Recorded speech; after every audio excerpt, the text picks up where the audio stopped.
Breaking news చూస్తున్నాం. తెలంగాణ కాంగ్రెస్ లో ఆసక్తికర చర్చ మొదలైంది.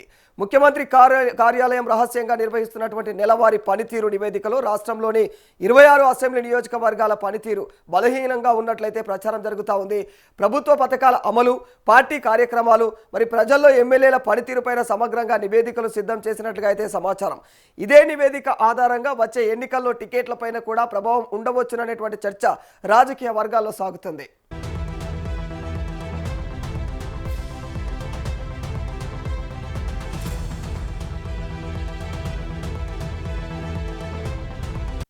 రాష్ట్రంలోని మొత్తం 119 అసెంబ్లీ నియోజకవర్గాలపైన సీఎంఓ ప్రత్యేకంగా నెలవారీ ప్రోగ్రెస్ రిపోర్టు సేకరిస్తోందని అయితే సమాచారం తెలుస్తోంది.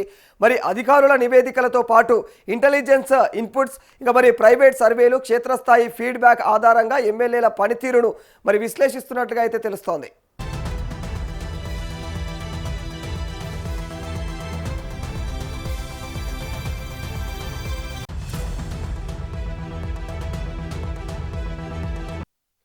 ప్రభుత్వ సంక్షేమ పథకాలు అర్హులకు చేరుతున్నాయా? ప్రజల్లో ప్రభుత్వం పైన, స్థానిక ఎమ్మెల్యేల పైన అభిప్రాయం ఎలా ఉంది? అధికారులతో ఎమ్మెల్యేల సమన్వయం ఎలా ఉంది? పార్టీ కార్యక్రమాల్లో ఎంత చురుకుగా పాల్గొంటున్నారు? అవినీతి ఆరోపణలు, భూ వివాదాలు, వర్గపోరు వంటి అంశాలను కూడా ఈ నివేదికలో అయితే మరి పరిగణలోకి తీసుకోనున్నట్లు సమాచారం తెలుస్తోంది.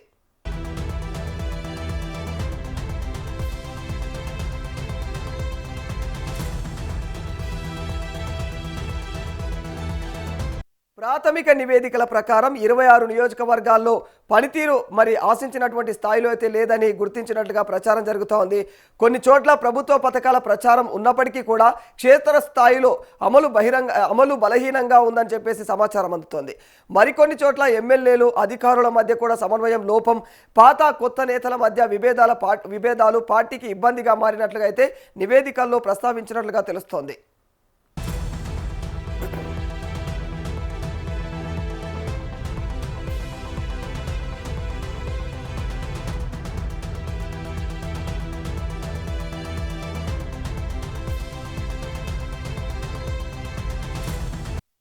ఈ నేపథ్యంలో పనితీరు మెరుగుపరుచుకోవాలని సంబంధిత ప్రజాప్రతినిధులకు కూడా ఇప్పటికే సూచనలు వెళ్ళినట్లుగా ప్రచారం జరుగుతూ ఉంది.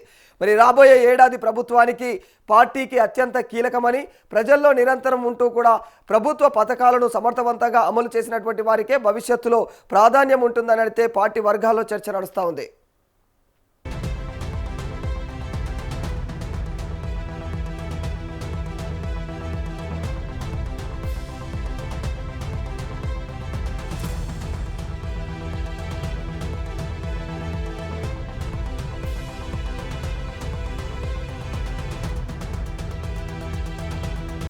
అయితే ఇంటర్నల్ రిపోర్ట్, ఇంకా అందులో పేర్కొన్నటువంటి 26 నియోజకవర్గాలు లేదా టికెట్లపైన ప్రభావం వంటి అంశాలపైన అధికారిక ధృవీకరణ వెలువడలేదు ప్రస్తుతానికి. మరి పార్టీ లేదా ప్రభుత్వ వర్గాలు కూడా ఈ విషయంపైన అయితే అధికారిక ప్రకటన చేయలేదు.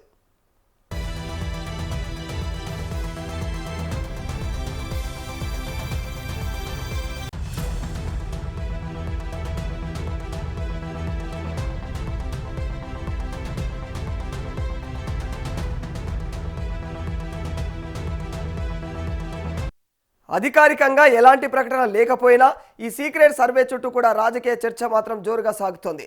రాబోయే రోజుల్లో కాంగ్రెస్ అధిష్టానం నుంచి ఎలాంటి నిర్ణయాలు వస్తాయన్నది మాత్రం ప్రస్తుతం ఆసక్తికరంగా మారిపోయింది.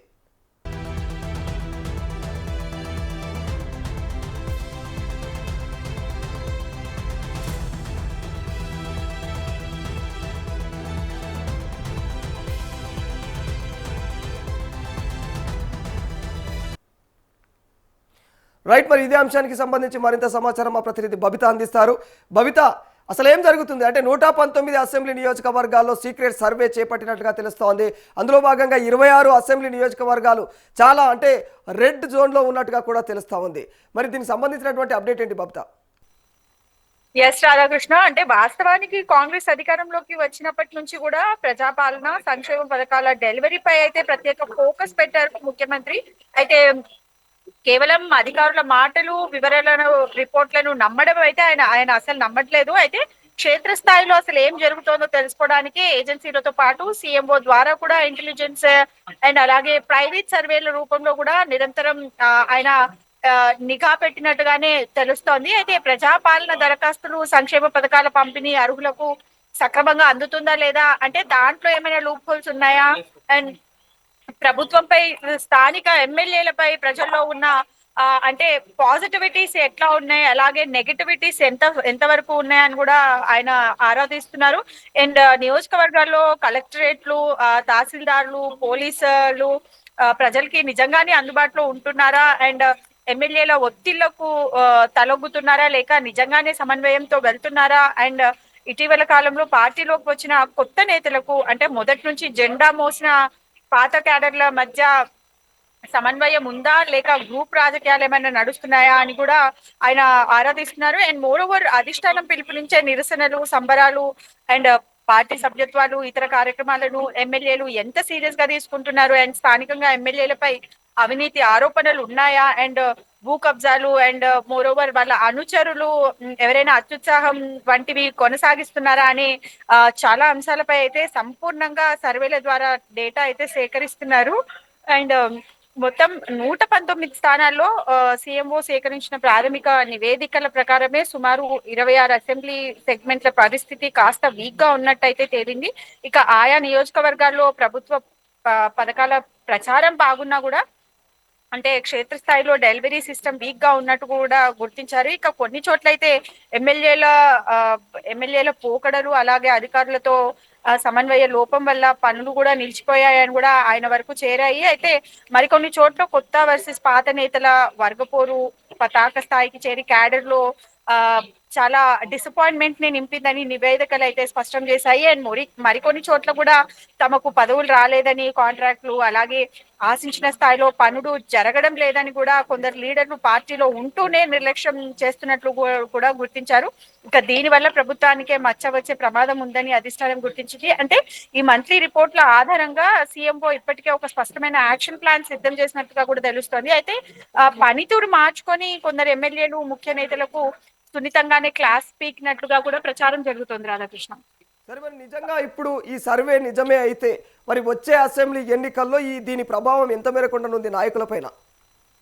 ఎస్, అంటే రాబోయే ఏడాది కాలం పార్టీకి, ప్రభుత్వానికి ఇది అత్యంత కీలకమనే సీఎం కూడా స్పష్టం చేసినట్లయితే సమాచారం అందుతోంది. అంటే ఈ 1 year అంటే వాళ్ళు కన్సిస్టెంట్గా ప్రజల్లో ఉంటూ పథకాలను స్పీడప్ చేస్తారు, వారికే పార్టీలో భవిష్యత్తు ఉంటుందని కూడా సీఎం స్పష్టంగా తేల్చి చెప్పారు. అండ్ ప్రతి నెల నియోజకవర్గ ప్రగతి నివేదిక సీఎం టేబుల్ మీదకి వెళ్తుంది. ఏ చిన్న తప్పు దొర్లినా ఆయన ఉపేక్షించబోయేది లేదని పార్టీ పెద్దలు కూడా నొక్కి చెప్పారు. మరి అయితే కొత్తగా పార్టీలోకి వచ్చిన వారిని కలుపుకుపోతూనే పాత నేతలకు మంచి స్థానం కల్పించాలని కూడా వర్గపోరుతో పార్టీ నష్టపోతే కఠిన చర్యలు కూడా తప్పవంటూ తాజాగా పీసీసీ చీఫ్ కూడా అన్ని జిల్లాల డీసీసీలకైతే ఆదేశాలు జారీ చేశారు. ఇలాంటి డైరెక్షన్లు పార్టీ బలోపేతం లేదా నేతల తప్పిదాలు చేయకుండా ఉండేందుకు ఉపయోగపడతాయని కూడా తెలుస్తోంది. రాధాకృష్ణ, సో మరి అంటే ఈ రెడ్ జోన్లో ఉన్నటువంటి 26 అసెంబ్లీ నియోజకవర్గాలు కావచ్చు, ఆ నియోజకవర్గాల్లో ఉన్నటువంటి ఎమ్మెల్యేలు కావచ్చు,